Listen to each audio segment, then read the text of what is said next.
La fatwa en Occident renvoie à l'anathème, à l'excommunication.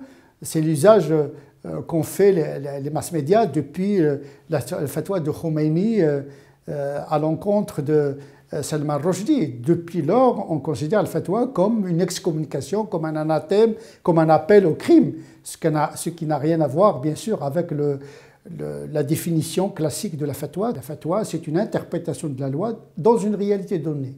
Il y a ce qu'on appelle le hukm, la loi théorique, et puis il y a la fatwa comme loi pratique, c'est la mise en pratique d'un principe ou d'une loi dans un contexte donné. Donc la fatwa peut appliquer la loi, peut la suspendre, peut la différer selon la doctrine du mufti. Le mufti, c'est quelqu'un qui doit avoir la capacité d'interpréter la norme dans une réalité donnée. Il doit maîtriser les classiques, il doit avoir une doctrine, et puis il doit maîtriser la réalité dans laquelle il est amené à formuler ses avis canoniques. Donc ça demande beaucoup d'intelligence, autant celle des textes que celle du contexte.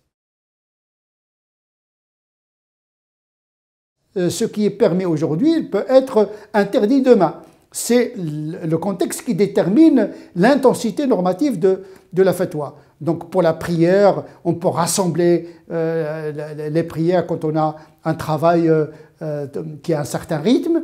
On peut faire la prière assis si on ne peut pas, on a un travail qui ne nous permet pas de déconnecter par rapport au travail donné, etc., etc. Ça dépend des situations. À l'époque des compagnons, il y avait plusieurs lectures. La lecture d'Omar ibn Khattab n'était pas celle de Mu'adh ibn Jabal, n'était pas celle d'Abu Huraira.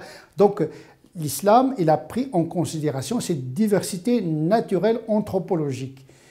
L'islam ne cherche pas à cloner les musulmans parce que leur profil individuel n'est pas le même, leur époque n'est pas la même, leur contexte n'est pas le même. Et donc l'islam, dès son départ, il a prévu la diversité. Le Coran considère même que la diversité, c'est le signe même de l'unicité de Dieu. Parmi ces signes, la création des cieux et de la terre, la diversité de vos langues et vos couleurs.